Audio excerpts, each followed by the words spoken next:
পারেনি। ভোট দিয়েছেন আপনারা? তাহলে কি হলো?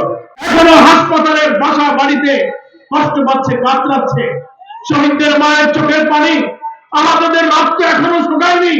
যারা জীবন দিয়ে বাংলার মানুষের নতুন স্বাধীনতা, ভোটাধিকার, গণতন্ত্র, আমাদের মূল্যবোধ জাতিসত্তা রক্ষার জন্য আমার জীবন দিয়ে আমাদের এই বাংলাদেশের দ্বিতীয় স্বাধীনতা এনেছে, নতুন বাংলাদেশ বিনির্মাণে নতুন অভিযাত্রায় তারা অবদান রেখেছে, তাদের জন্য আমরা আল্লাহ তাআলার কাছে দোয়া করছি, হ্যাঁ আল্লাহ এই শহীদদেরকে তুমি শাহাদাতের মর্যাদা দান করো।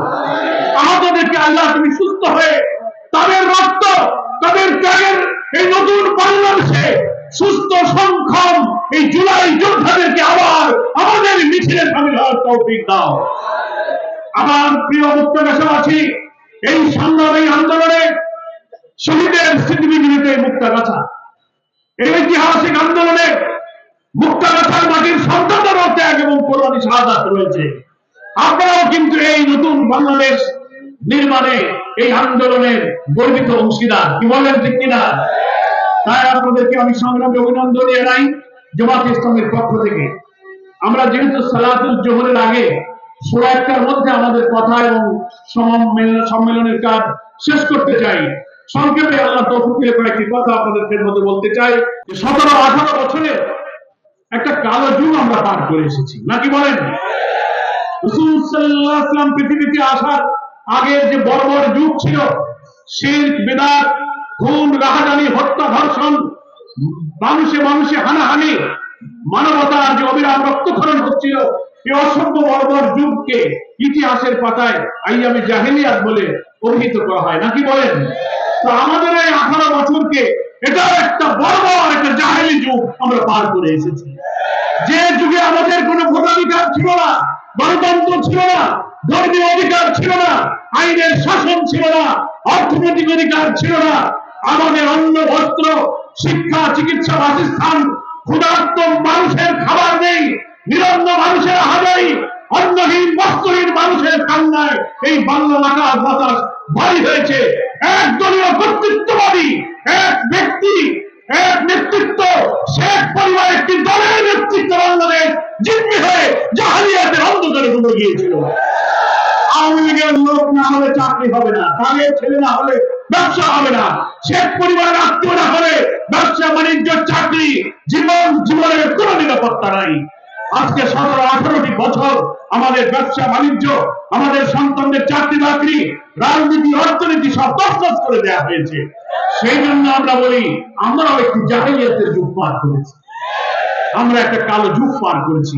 14, 18, 24 তিনটা নির্বাচন হয়েছে, 15 বছর পার হয়েছে, আমরা ভোট দিতে পারিনি। ভোট দিয়েছেন আপনারা? তাহলে কি হলো? আপনি কর্তৃত্ববাদী শাসক, দিনের ভোট রাতে করবেন, ভোট কাটবেন, দামি ভোট করবেন, ভোটাররা ভোট কেন্দ্রে যেতে পারবে না। ভোটাররা ভোট কেন্দ্রে রওনা দেয় সকালে, রাস্তায় গাড়ি আটকিয়ে ছাত্রলীগ, যুবলীগ, আওয়ামী লীগ আর পুলিশ লীগ এরা বলে ভোট হয়ে গেছে, বাড়ি চলে যান। কি বলেন ঠিক কিনা? আমরা ভোট জোর করে যদি কেউ চেষ্টা করে ভোট কেন্দ্রে যায়, সে মার খেয়েছে, আহত হয়েছে, রিটার্নিং অফিসারকে বলেছে আপনারা ভোট দেন, বলে না, ব্যালট পেপার শেষ হয়ে গেছে, ভোট দিতে পারবেন না, বাড়ি চলে যান। 14, 18, 24 তিনটা ভোটে বাংলাদেশের জনগণ ভোটাধিকার প্রয়োগ করতে পারেনি। এটা কি গণতন্ত্র হতে পারে? এই কালো যুগে এইভাবে আমাদের ভোটাধিকার হত্যা করা হয়েছে। আশ্চর্য ব্যাপার। সেই ভোট নিরপেক্ষ করার জন্য বাংলাদেশ জামাত ইসলামের সাবেক আমির, ভাষা আন্দোলনের বিপ্লবী সৈনিক, ডাকসুর জিএস অধ্যাপক গোলাম আজম ঐতিহাসিক কেয়ারটেকার সরকারের ধারণা এবং ফর্মুলা এই জাতির সামনে পেশ করেছিলেন, মনে আছে কিনা বলেন?